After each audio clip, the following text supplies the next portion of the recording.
a whole season ahead, a myriad of possibilities. ABSA, official banking partner of the Premier League. ABSA is paving the way for young entrepreneurs in South Africa, creating a culture of acceptance and opportunity where every dream can take flight. Bali had a look at how. ABSA is championing youth entrepreneurship in South Africa, ensuring that every young dreamer has an opportunity to thrive. Through its strategic investments, financial literacy programs, and groundbreaking initiatives like I Grew It, today Sila Egoli, celebrating inclusion, empowerment, and the power of corporate citizenship. Nonhlanhla, thank you so much for joining us here on Afternoon Express for such a critical conversation. Thank you so much for having me. Could you please describe ABSA's overarching vision for youth development in South Africa and some of those strategic goals within this area? Financial inclusion through entrepreneurship is our peg on the ground in terms of how we are investing in the lives of young people. For us, it's important that our young people are economic participants, that they are financially included. And what does this mean for us, right? We speak about pathwaying young people to entrepreneurial action, starting with developing an entrepreneurial mindset, then driving intent, and then ultimately action. An entrepreneurially minded generation of young people for us means that it's a generation of young people who are problem solvers. They are resourceful. They think outside the box and the solution for some of the issues that they're facing in the country. Then we speak about driving and increasing intent, working with young people within higher education and training to that effect to deliver entrepreneurship education. But in addition to that, providing capacity building.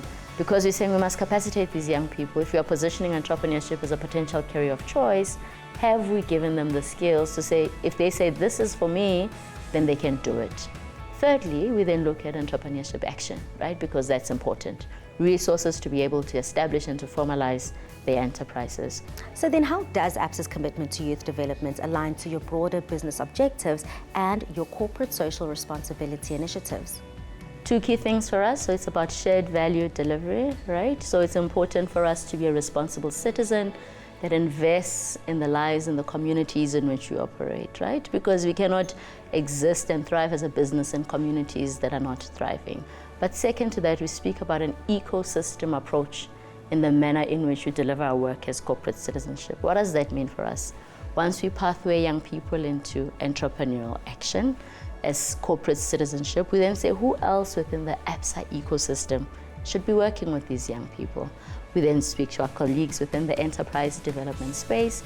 They then work with these newly established or newly formalized enterprises, and they provide business development support. So we pathway them to entrepreneurial action. That's one. We help to establish them by providing business development support, which includes coaching. That's two. Three is about financial inclusion by ensuring that they've got access to products that they need in their particular point of the journey. And fourthly, we speak about access to markets, because for them to thrive, they've got to have access to markets. What initiatives does ABSA have to foster that youth entrepreneurship and support young business owners?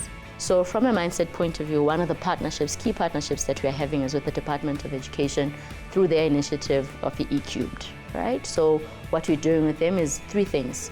The first layer is related to the curriculum, because the question is, what does it look like to institutionalize entrepreneurship within the basic schooling curriculum? Two, it's related to policy. So what would entrepreneurship education policy look like within the basic schooling space? That's another critical piece of work that we are doing.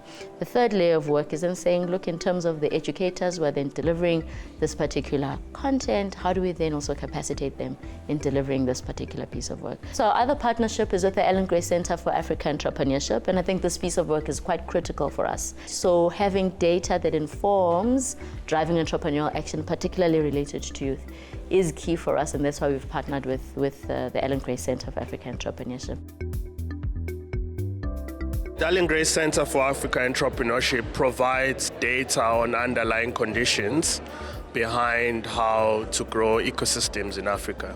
And for us, this partnership means a lot because we get the opportunity to influence one of the biggest banks in the continent, to basically be informed through evidence and to be able to know exactly what conditions to focus on in the ecosystem. My name is Xolile Mabuza, and I am the founder of Tenele Trading, a company that specializes in repurposing old rubber tubes from cars, trucks, tractors into beautiful, eco-friendly, waterproofed and durable bags. My relationship with ABSA is that they've been helping my business with funding and mentorship sessions here and there just to kickstart the business and get me going to how to run a business and make it professional. What I'd like to walk away with during this whole dialogue is more about how to scale business, the financial side of business, how to get investor ready, things like that. Today's conversation showed that when we invest in young entrepreneurs, we invest in a brighter, more inclusive future for all. ABSA's commitment to corporate citizenship isn't just about support, but it's about creating opportunities where everyone belongs and can thrive. Let's continue building, growing, and empowering together.